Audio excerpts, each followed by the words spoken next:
Hello students, welcome to the economic classes. आज का हमारा टॉपिक है chapter number 7, unemployment in India.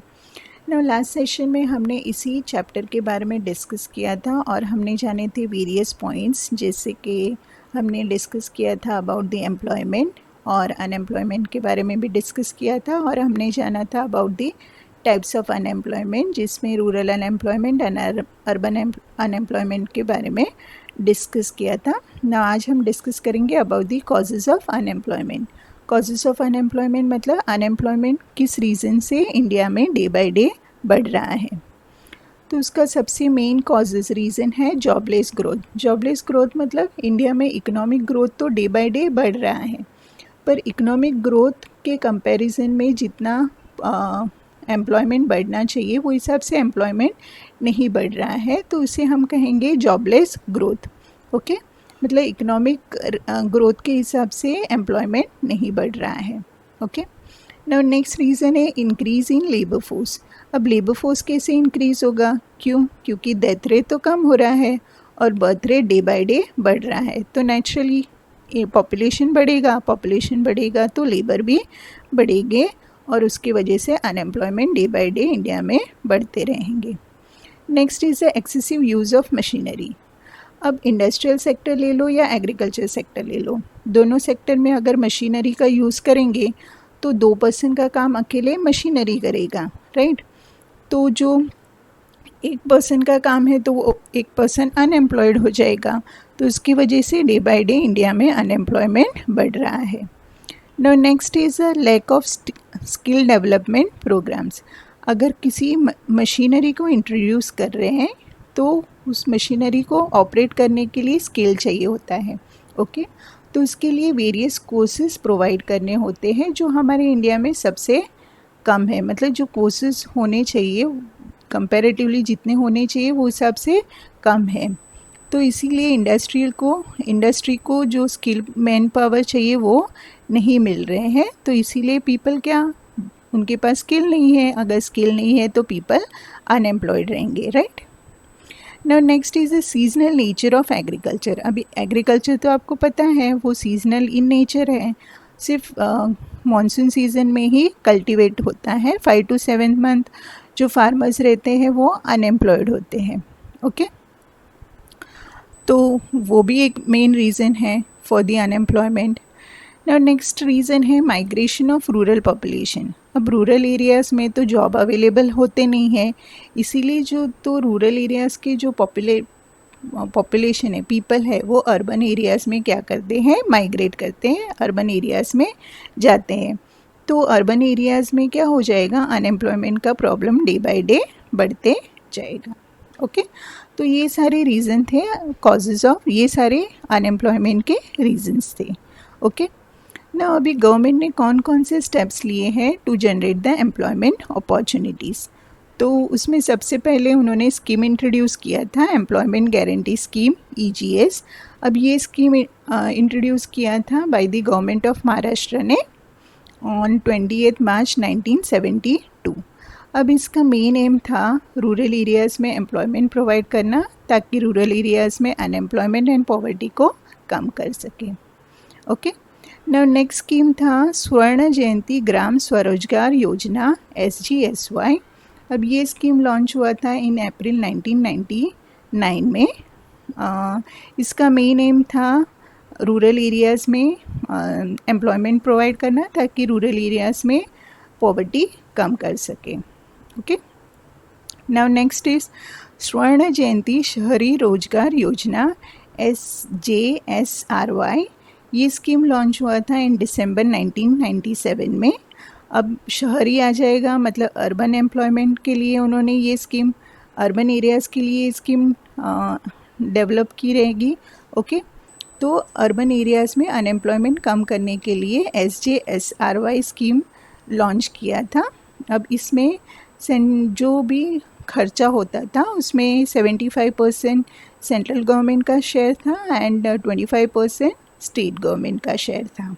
Okay, now next scheme थी प्रधानमंत्री रोजगार योजना, PMRY। ये स्कीम इम्प्लीमेंट थी सिंस 1993। अब इसका मेन एम था एम्प्लॉयमेंट प्रोवाइड करना, जो 1 मिलियन एजुकेटेड अनएम्प्लॉयड यूथ है उनको एम्प्लॉयमेंट अपॉर्चुनिटी मतलब एम्प्लॉयमेंट प्रोवाइड करना, ओके, ताकि अनएम्प्लॉयड कम हो सके एंड पॉवर्टी भी डे बाय डे कम हो सके।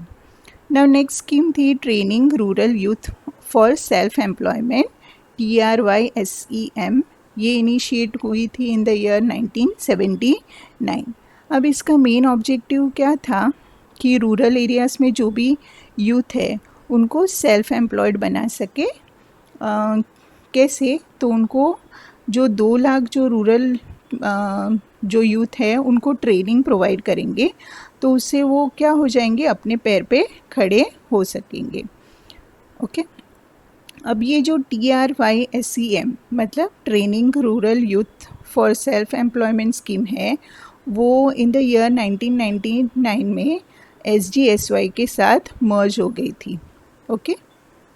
नाउ अब जानेंगे नेक्स्ट स्कीम जवाहर रोजगार योजना GRY, जो लॉन्च हुई थी ऑन 1 अप्रैल 1989।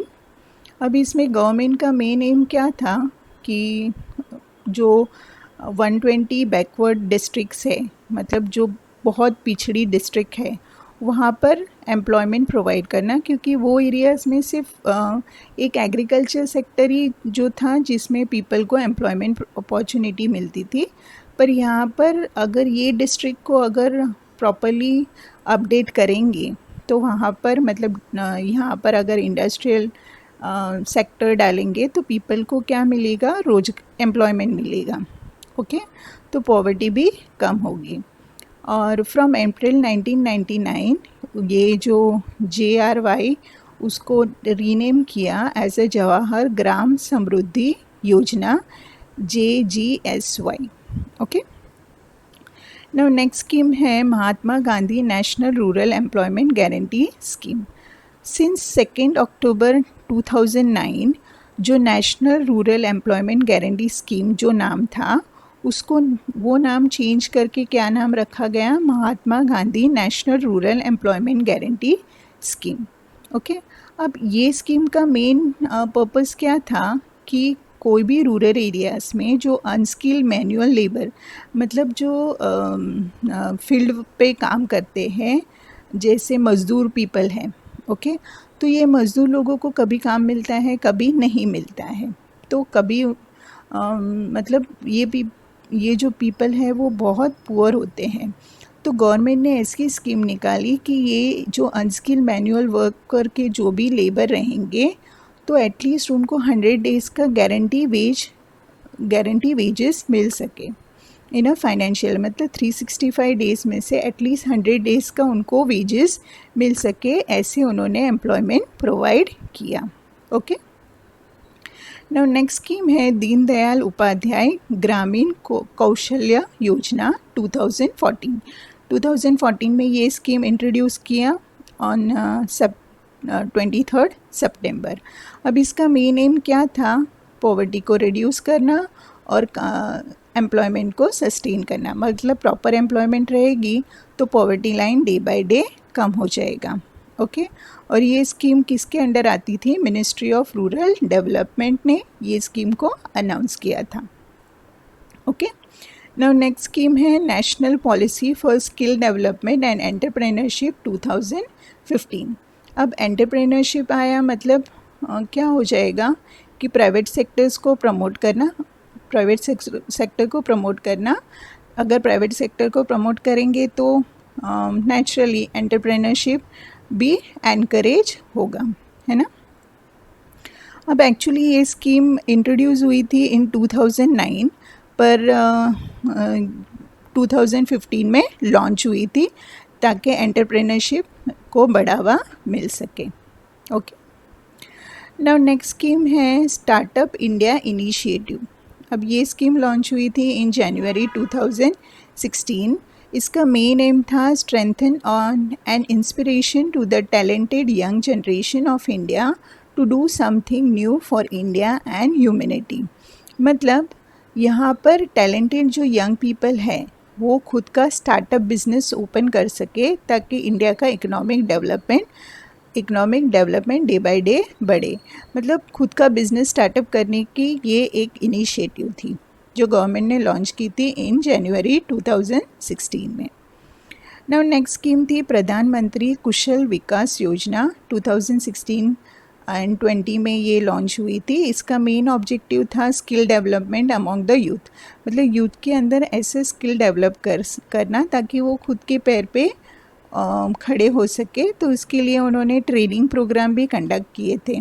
ओके, अब ये ट्रेनिंग प्रोग्राम के लिए गवर्नमेंट ने कितना खर्चा किया था, कितना बजट एलोकेट किया था, ₹12,000 crore till 2020, okay, for the implementation of this scheme. तो ये सारी स्कीम्स गवर्नमेंट ऑफ इंडिया ने लॉन्च की थी फॉर द एम्प्लॉयमेंट ऑफ people in our India. I hope आपको ये सारी स्कीम्स के बारे में नॉलेज मिल गया रहेगा एंड पता चल गया रहेगा what is the causes of unemployment. Thank you so much for watching video. Thank you so much.